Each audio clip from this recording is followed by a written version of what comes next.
क्या आप यकीन करेंगे कि दुनिया के सबसे अमीर लोगों में से एक ऐसा भी इंसान है जो आज भी उसी घर में रहता है जो उसने 1958 में खरीदा था। ना कोई लक्जरी लाइफस्टाइल का दिखावा, ना प्राइवेट आइलैंड का शौक, सिर्फ सिंपल लाइफ, डिसिप्लिन और पेशेंस।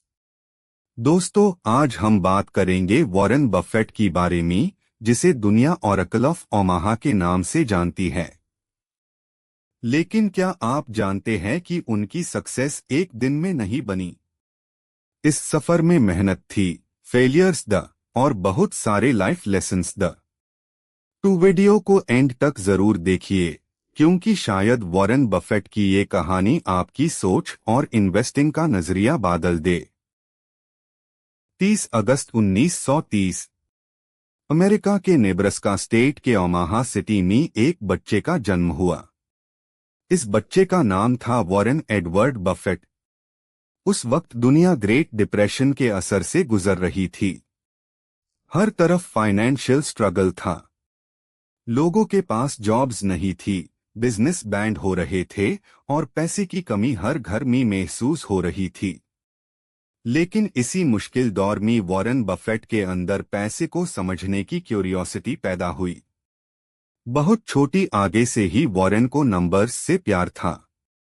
जब दूसरे बच्चे टॉयज से खेलते थे, वॉरेन प्रॉफिट्स और लॉसेस का हिसाब लगाने में मजा लेते थे। उनके फादर हावर्ड बफेट एक स्टॉक ब्रोकर और बाद में पॉलिटिशियन बने। घर का माहौल फाइनेंशियल डिस्कशंस से भरा रहता था। शायद इसी वजह से वॉरेन का इंटरेस्ट इन्वेस्टिंग की तरफ बढ़ने लगा। सिर्फ 6 साल की एज में वॉरेन ने अपना पहला बिजनेस शुरू कर दिया। उन्होंने कोका कोला की बॉटल्स खरीदी और उन्हें थोड़ा ज्यादा प्राइस पर बेचना शुरू किया। हर बॉटल पर छोटा सा प्रॉफिट होता था, लेकिन वॉरेन के लिए ये सिर्फ पैसा नहीं था, ये एक लेसन था। उन्हें समझ आ गया था कि अगर सही चीज सही प्राइस पर खरीदो और वैल्यू ऐड करके बेचो तो प्रॉफिट कामया जा सकता है। इसी छोटी सी एज में उन्होंने च्युइंग गम और मैगजीन्स भी घर घर जाकर बेची। सोचिए, जब बाकी बच्चे गेम्स खेलते ही वॉरेन बफेट टैब बिजनेस सीख रहे थे। वॉरेन बफेट को मैथ्स और कैलकुलेशंस बहुत पसंद थी। वो हर चीज का हिसाब रखते थे। कितना खर्चा हुआ, कितनी अर्निंग हुई, कितना प्रॉफिट बना। ये हैबिट उनकी लाइफ की सबसे बड़ी स्ट्रेंथ बन गई। एक सक्सेसफुल इन्वेस्टर सिर्फ स्टॉक नहीं देखता, वो नंबर्स देखता है। कंपनी का प्रॉफिट, कंपनी का डेट, फ्यूचर ग्रोथ, और वॉरेन ये सब बचपन से ही सीख रहे थे। सिर्फ 11 साल की एज में वॉरेन बफेट ने अपना पहला स्टॉक खरीदा। उन्होंने एक कंपनी के शेयर्स खरीदे। शेयर की प्राइस नीचे गिर गई। वॉरेन घबरा गए। जैसे ही प्राइस थोड़ी ऊपर आई, उन्होंने शेयर्स बेच दिए। थोड़ा प्रॉफिट हुआ, लेकिन उसके बाद वही शेयर बहुत ज्यादा बढ़ गया। उस दिन वॉरेन बफेट ने एक ऐसा लेसन सीखा जो उनकी पूरी इन्वेस्टिंग फिलॉसफी का फाउंडेशन बन गया। पेशेंस। अगर अच्छी कंपनी हो तो जल्दी प्रॉफिट बुक करने की जगह लॉन्ग टर्म सोचना चाहिए। इसी एक्सपीरियंस ने उनकी सोच बदल दी। 13 साल की एज में वॉरेन बफेट न्यूज़पेपर डिलीवरी का काम शुरू किए। सुबह बहुत जल्दी उठकर साइकिल से न्यूज़पेपर्स डिलीवर करते। हर दिन डिसिप्लिन, हर दिन कंसिस्टेंसी। इसी काम से उन्होंने काफी सेविंग्स की। और सबसे इंटरेस्टिंग बात, इसी एज में वॉरेन ने अपना पहला इनकम टैक्स रिटर्न फाइल किया। ये बताता है कि फाइनेंशियल अवेयरनेस कितनी जल्दी उनकी लाइफ का हिस्सा बन चुकी थी। 14 साल की एज में वॉरेन बफेट ने न्यूज़पेपर डिलीवरी से कमाए हुए पैसे से एक फार्मलैंड खरीद ली। सोचिए, जिस एज में लोग पॉकेट मनी मांगते हैं, अस अजीम वॉरेन एसेट खरीद रहे थे। ये ही डिफरेंस था। वो सिर्फ पैसे खर्च नहीं करते थे, वो पैसे को काम पर लगाते थे और वही पैसा उनके लिए और पैसा कमाता था। यही इन्वेस्टिंग का असली मैजिक है। वॉरेन बफेट को बुक्स पढ़ने का बहुत शौक था। वो इन्वेस्टिंग और बिजनेस की किताबें पढ़ते रहते थे। कभी कभी एक दिन में कई घंटे सिर्फ पढ़ाई और रिसर्च में बिता देते। उनका मानना था, नॉलेज कंपाउंड होता है। जितना ज्यादा सीखोगे उतना बेहतर डिसीजन लोगे और बेहतर डिसीजंस हाई फ्यूचर में बड़ा रिजल्ट देते हैं। अब तक वॉरेन बफेट सिर्फ एक इंटेलिजेंट लड़का नहीं रहे थे, वो डिसिप्लिन, पेशेंस और लर्निंग की पावर को समझ चुके थे। लेकिन असली चैलेंज अब शुरू होने वाला था। कॉलेज, इन्वेस्टिंग की दुनिया और एक ऐसे गुरु से मुलाकात जो वॉरेन बफेट की जिंदगी हमेशा के लिए बदल देंगे। दोस्तों, वॉरेन बफेट बचपन से ही जानते थे कि सिर्फ पैसा कमाना ही काफी नहीं होता। अगर जिंदगी में बहुत बड़ा बनना है तो नॉलेज सबसे बड़ा इन्वेस्टमेंट होता है। स्कूल कंप्लीट करने के बाद वॉरेन ने बिजनेस और फाइनेंस की पढ़ाई शुरू की। उनके पिताजी चाहते थे कि वो अच्छी एजुकेशन लेकर अपना करियर बनाएं। लेकिन वॉरेन का असली क्लासरूम कॉलेज नहीं था। उनका असली क्लासरूम था स्टॉक मार्केट। जब उनके क्लासमेट्स मूवीज देखते या पार्टीज करते थे, तब वॉरेन कंपनीज की एनुअल रिपोर्ट्स पढ़ते थे। वो हर दिन नए बिजनेस के बारे में सीखते रहते थे। उनके दिमाग में सिर्फ एक ही सवाल रहता था, कौन सी कंपनी फ्यूचर में सबसे ज्यादा वैल्यू क्रिएट करेगी। इसी क्यूरियोसिटी ने उन्हें एक ऐसे इंसान तक पहुंचाया जिसका नाम इन्वेस्टिंग की हिस्ट्री में हमेशा के लिए लिखा गया। एक दिन वॉरेन बफेट ने एक किताब पढ़ी, द इंटेलिजेंट इन्वेस्टर। इस किताब के ऑथर द बेंजामिन ग्राहम। ये किताब वॉरेन बफेट की जिंदगी का टर्निंग पॉइंट बन गई। किताब का सबसे बड़ा लेसन था, शेयर मार्केट में प्राइस और वैल्यू अलग अलग चीजें होती है। मार्केट कभी कभी किसी कंपनी की प्राइस को बहुत ऊपर या बहुत नीचे ले जाता है, लेकिन एक स्मार्ट इन्वेस्टर हमेशा कंपनी की असली वैल्यू देखकर इन्वेस्टमेंट करता है। ये कॉन्सेप्ट वॉरेन बफेट के दिल में उतर गया। उन्होंने डिसाइड किया, मुझे इसी इंसान से सीखना है। वॉरेन बफेट ने हार्वर्ड बिजनेस स्कूल में एडमिशन के लिए अप्लाई किया। उन्हें पूरा भरोसा था कि एडमिशन मिल जाएगा, लेकिन हार्वर्ड ने उनका एप्लीकेशन रिजेक्ट कर दिया। सोचिए, जिस इंसान को दुनिया का ग्रेटेस्ट इन्वेस्टर माना जाता है, उससे एक टॉप यूनिवर्सिटी ने मना कर दिया था। बहुत लोग यही हार मान लेते, लेकिन वॉरेन बफेट ने नहीं। उन्होंने सोचा, एक डोर बैंड हुई है, मतलब दूसरी कहीं ना कहीं खुली होगी। और वही हुआ। जब वॉरेन को पता चला कि बेंजामिन ग्राहम कोलंबिया यूनिवर्सिटी में पढ़ाते हैं, तो उन्होंने तुरंत वहां एडमिशन ले लिया। यही डिसीजन उनकी लाइफ का सबसे इंपॉर्टेंट डिसीजन बन गया। बेंजामिन ग्राहम सिर्फ टीचर नहीं थे, वो इन्वेस्टिंग के master the. Her lecture Warren Buffett के लिए एक ट्रेजर जैसा होता था। वो सिर्फ नोट्स नहीं बनते थे, वो हर कॉन्सेप्ट को अपनी लाइफ में अप्लाई करते थे। बेंजामिन ग्राहम ने वॉरेन बफेट को एक सिंपल फॉर्मूला दिया, कभी भी सिर्फ इसलिए शेयर मैट खरीदो क्योंकि सब लोग खरीद रहे हैं। शेयर टैब खरीदो जब कंपनी की असली वैल्यू उसकी मार्केट प्राइस से ज्यादा हो। इस कॉन्सेप्ट को कहते हैं वैल्यू इन्वेस्टिंग। मान लीजिए एक 1000 रुपीज की चीज आपको 700 रुपये में मिल रही है, तो ये एक अच्छा डील है। स्टॉक मार्केट में भी वही लॉजिक काम करता है। कंपनी की क्वालिटी देखो, बिजनेस समझो, मैनेजमेंट समझो और फिर इन्वेस्टमेंट करो। ये प्रिंसिपल वॉरेन बफेट ने पूरी लाइफ फॉलो किया। पढ़ाई कंप्लीट होने के बाद वॉरेन बफेट की सिर्फ एक विश थी, बेंजामिन ग्राहम के साथ काम करना। लेकिन शुरू में ग्राहम ने उन्हें जॉब डीन से मना कर दिया। एक बार फिर रिजेक्शन, लेकिन वॉरेन ने गिव अप नहीं किया।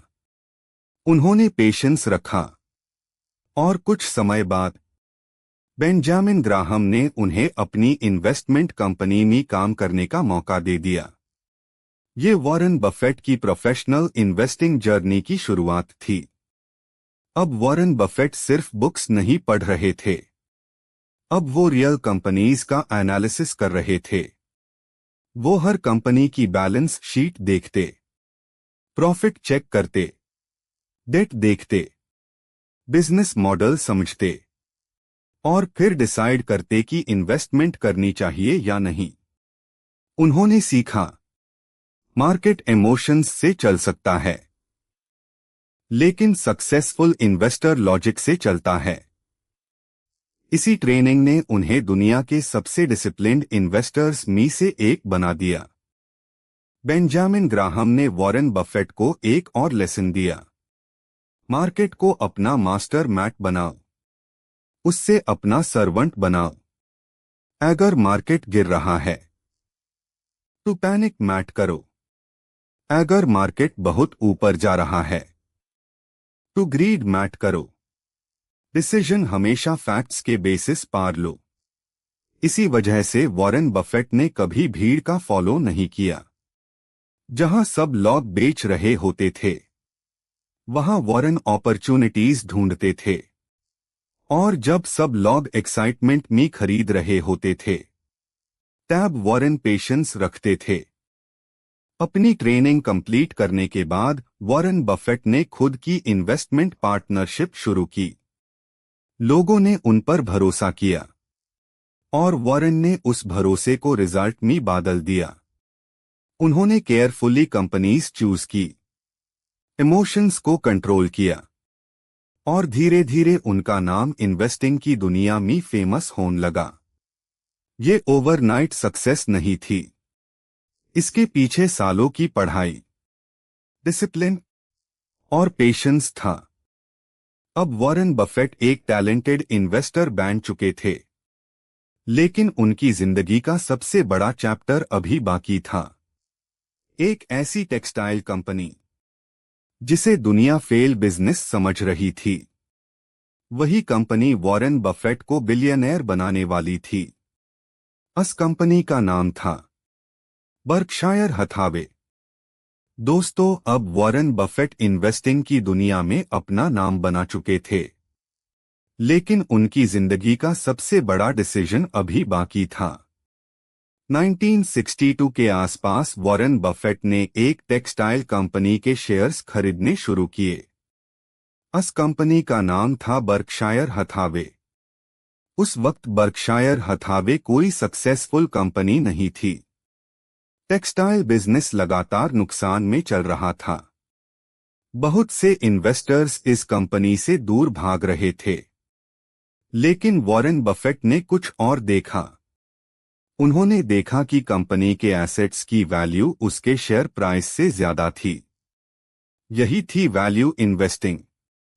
जहां दुनिया प्रॉब्लम देख रही थी, वॉरेन बफेट अपॉर्चुनिटी देख रहे थे।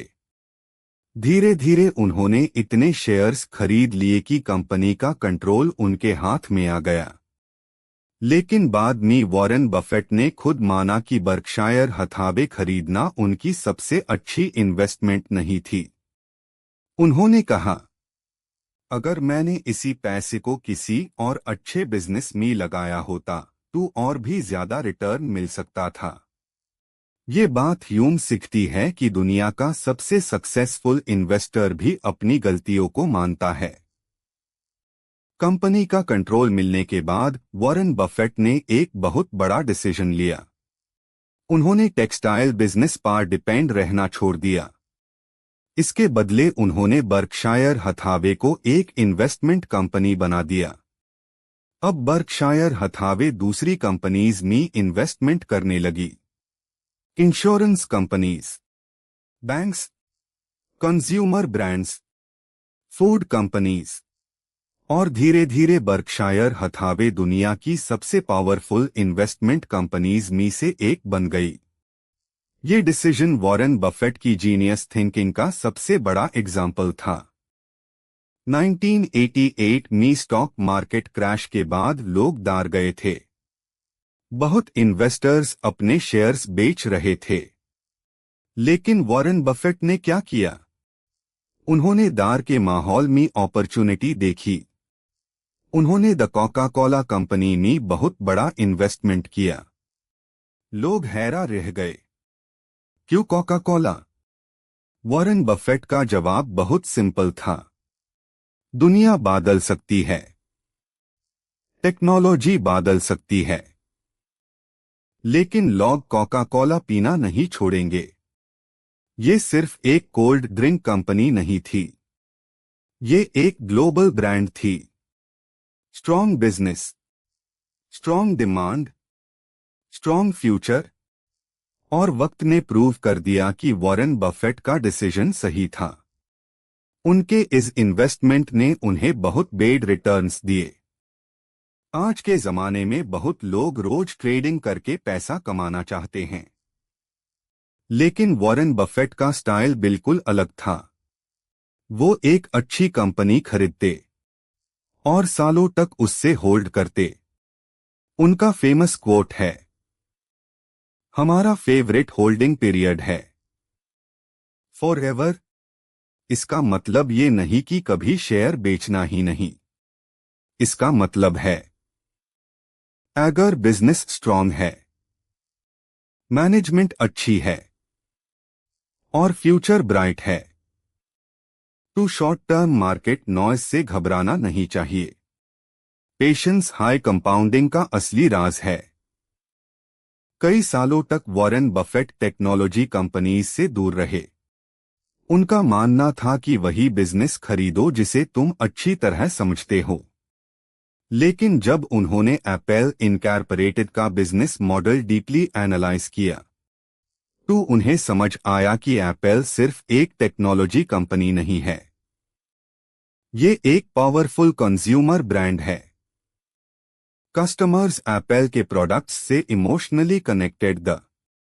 इसी वजह से बर्कशायर हथावे ने एप्पल में बहुत बड़ा इन्वेस्टमेंट किया और आगे चलकर ये बर्कशायर हथावे के सबसे सक्सेसफुल इन्वेस्टमेंट्स में से एक बना।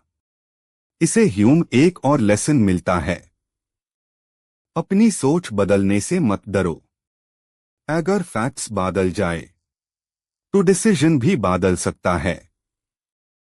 सोचिए, एक इंसान जिसके पास बिलियंस ऑफ डॉलर्स है, लेकिन आज भी वही पुराना घर, सिंपल कपड़े, सिंपल खाना और सिंपल लाइफस्टाइल। वॉरेन बफेट आज भी सिंप्लिसिटी को इंपॉर्टेंस देते हैं।